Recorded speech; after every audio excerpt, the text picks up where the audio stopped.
ए कहाँ पर हो? आई ना। सुना ना का हो? टिकट आ गई लंदन के। तो काल सवेरे हम लंदन निकले, ऐसे मुंबई, मुंबई से लंदन। तो वो काम करो, हमार पासपोर्ट देखो कहाँ बावे। 4-5 सीट कपड़ा आएगा। ये तो गर्मी बाबूजी, तो ठंडा ना देगा। एगो ठंडा वाला भी रख दिए जैकेट। 3-4 गो कपड़ा तो हमारे सीट कर दो है। ठीक बा, हमरा काल जाए बस सवेरा ही। ठीक शूटिंग बावे। ठीक बा।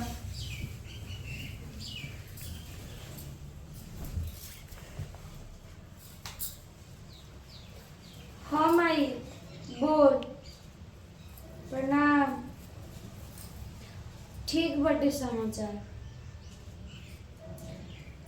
देख न माई, ये से मेरा के बोलता नहीं नु कि यहाँ के जाता नहीं बिहान लंदन। ए माई हमरा बड़ी डर लागताटे माई।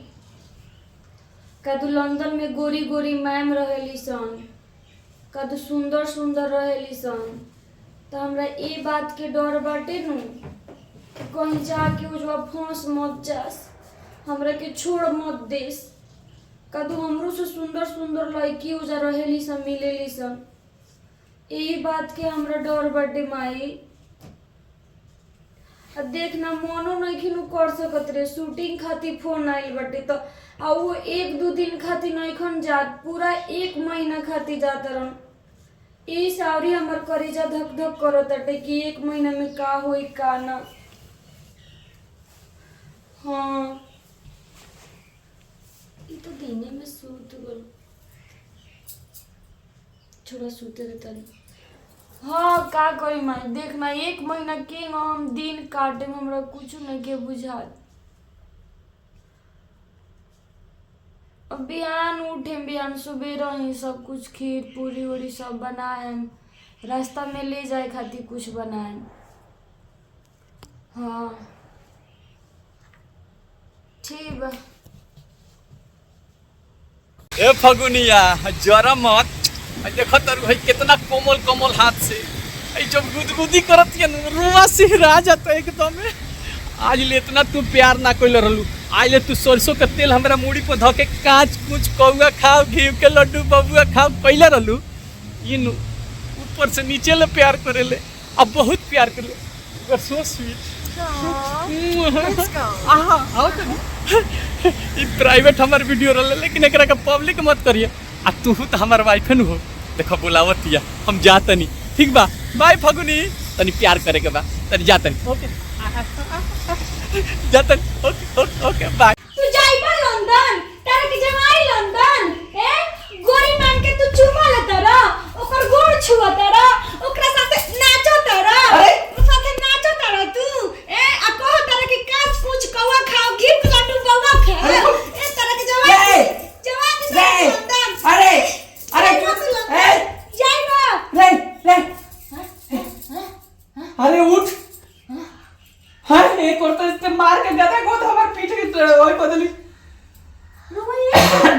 तो हम कहाँ बनी? लंदन में गरनी। अरे लंदन कल सवेरे नु जाए के बा। यार तेरा सपना में तो मार के इतना खराब को दिली थी। ते का सोचत लियो? बाप रे सपना देखो तो नहीं। हमरा बुझाई लग कि हकीकत में हो गई। का हो गई? सॉरी। लोग वहां जाके गोरी मैम के गोड़ छुअत रहनी, ओकरा साथे डांस करत रहनी, ओकरा के चुम्मा लेत रहनी। अरे यार अभी कहाँ, अभी तो काल फ्लाइट पावे। तोरा बुझात नहीं है? तू जब पगला गई बड़ी मार के हमरा के वही कर देली। हाँ तो लंदन जाए से पहले एगो बात मन में रख ली कि सपना में हमरा के ऐसे धुनाई कोइनी तो अगर कुछ रवा गड़बड़ कोइनी या ऊंच नीच कोइनी तोरा गर्दन धके ना। अरे गड़बड़ का करे, हम लंदन को घूमे जाता नहीं, शूटिंग करे जाता नहीं। हाँ तो हम फिल्म में देखले बानी कि शूटिंग में बहुत लोग हीरोइन सन से फंस जाला।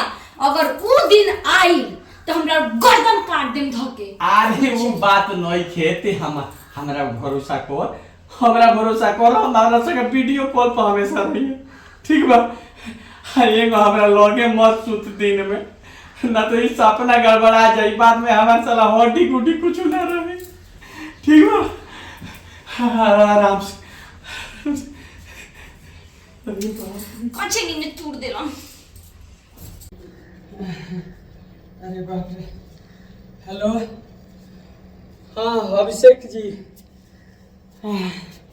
श्वेता जी, ना ना हमार टिकट मत कराई, हम लंदन आएम।